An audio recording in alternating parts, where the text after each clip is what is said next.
जादुई कद्दू।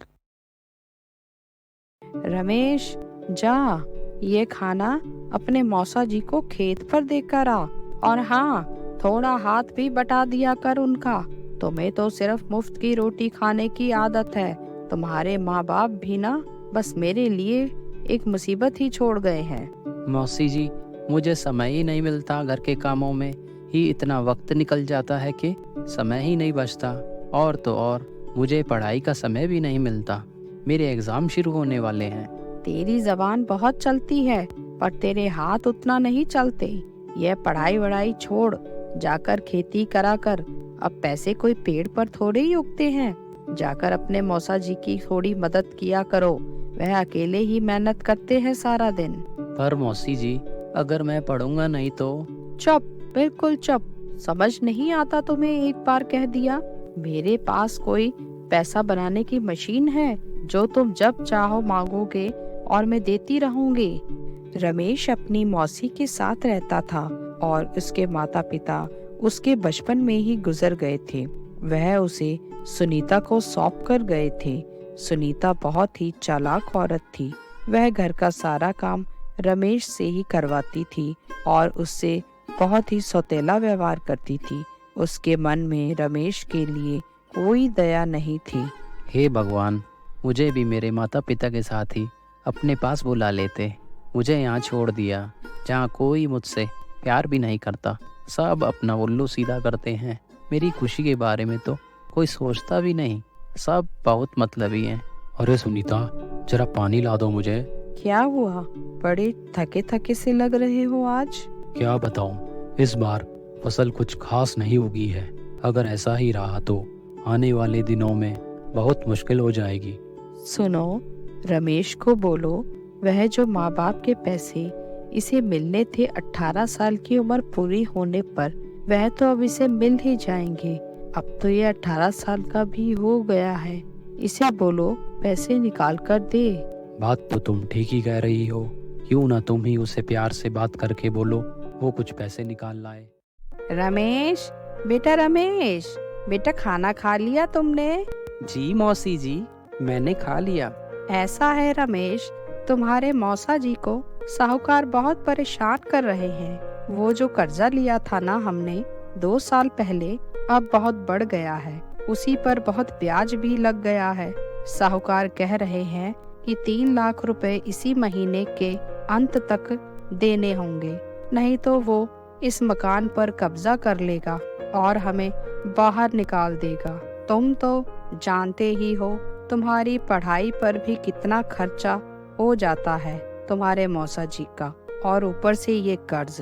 तुम अपने अकाउंट से कुछ पैसा निकाल कर दे दो, बाद में हम लौटा देंगे तुम्हें जब हमारी परेशानियां दूर हो जाएंगी। 3 लाख रुपए?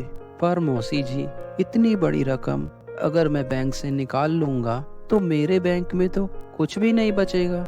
यह मेरे माँ बाप का पैसा मेरे बुरे वक्त में काम आएगा, और अगर मैं इसे अभी निकाल लूंगा तो मेरे पास तो कुछ भी नहीं बचेगा। वाह बेटा वाह, तुझे अपना पैसा तो बड़ा प्यारा है, और हम जो तुम पर खर्च करते हैं कभी उसका हिसाब भी किया है तुमने? ऐसी बात नहीं है मौसी, मैं कल ही आपको पैसे लाकर देता हूँ। बेचारा रमेश जाकर भी कुछ नहीं कह सका और बैंक जाकर पैसे निकालकर अपनी मौसी को लाकर दे देता है। कितने हैं ये बेटा रमेश? मैंने तो तुम्हें 3 लाख लाने के लिए बोला था। हाँ मौसी जी, पूरे 3 लाख ही लाया हूँ, पर अब मेरा बैंक अकाउंट पूरा खाली हो गया। तुम चिंता क्यों करते हो बेटा रमेश? तुम्हारे मौसा जी जल्द ही तुम्हारे अकाउंट में पैसे फिर से जमा करा देंगे। चल, अब मेरा मुंह क्या देख रहा है? खड़े खड़े जाकर रसोई में जो बर्तन पड़े हैं उनको साफ कर दो, मेरी थोड़ी मदद हो जाएगी। रमेश बहुत परेशान रहने लगा। रमेश के मौसा मौसी ने चालाकी से रमेश के सारे पैसे निकालकर अपने लिए एक और खेत की जमीन खरीद ली थी।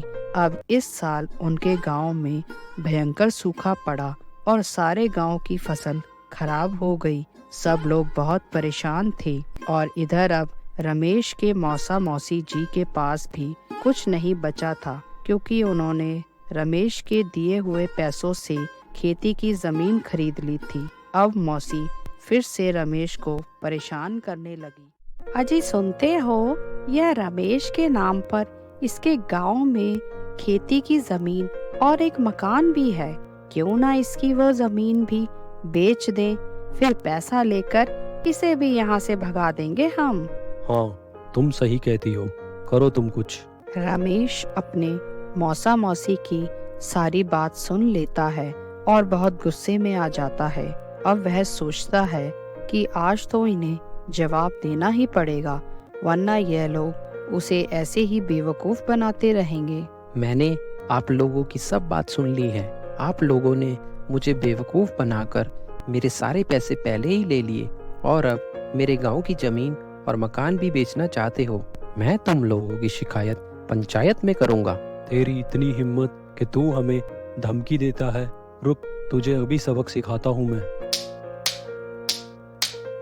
राकेश ने रमेश की खूब पिटाई की और रमेश को घर से भी निकाल दिया। अब रमेश बड़ा दुखी मन से दर्द में कराते हुए अपने मम्मी पापा के पुराने घर में जाता है। वह वहाँ देखता है घर तो पूरा टूटा पड़ा है, जो कि बिल्कुल रहने के लायक नहीं था। फिर वह अपने खेतों की जमीन पर जाता है और देखता है वहाँ एक कद्दू की बेल लगी हुई थी, जिसमें कि एक कद्दू लगा होता है। वह वहीं अपने खेत में जाकर बैठ जाता है। तभी उसे महसूस होता है कि जैसे कोई उसे आवाज लगा रहा है। रमेश बेटा, मैं तुम्हारे ही इंतजार में था कि एक दिन तुम जरूर आओगे। मैं यहाँ पर काफी समय से हूँ। कौन कौन बोल रहा है? मुझे कोई दिखाई क्यों नहीं दे रहा है? मैं कद्दू बोल रहा हूँ। मैं कोई मामूली कद्दू नहीं हूँ, मैं एक जादुई कद्दू हूँ और मुझे धरती देवी ने ही यहाँ उगाया है तुम्हारी मदद के लिए। मैं तुम्हारे सारे दुख दर्द दूर करने के लिए ही यहाँ उगा हूँ। अच्छा, पर मुझे विश्वास नहीं होता। भला कभी कद्दू भी बोलता है और किसी की मदद भी करता है? हाँ, मैं बोलता भी हूँ और तुम्हारी मदद भी करूँगा। यह लो, यह जादुई बीज है, इसे यहाँ सारे खेत में डाल दो। रमेश जादुई कद्दू के कहे अनुसार ही करता है। वह अपने सारे खेत में जादुई बीज उगा देता है और अगली सुबह आकर देखता है तो उसे विश्वास ही नहीं होता कि उसके सालों से वीरान पड़े खेतों में कद्दू ही कद्दू उग जाते हैं और वह जितने भी कद्दू तोड़ता है उतने ही फिर से उग जाते हैं। वह अब कद्दू को ले जाकर सब्जी मंडी में बेचता है और थोड़े ही दिनों में कद्दू बेचने से उसकी जो कमाई होती है उससे वह अपना पुराना घर तोड़कर नया बनवा लेता है और इसी तरह जादुई कद्दू रमेश की पूरी जिंदगी ही बदल देता है। ऐसे ही और मज़ेदार वीडियोस देखने के लिए लाइक, शेयर और सब्सक्राइब करें।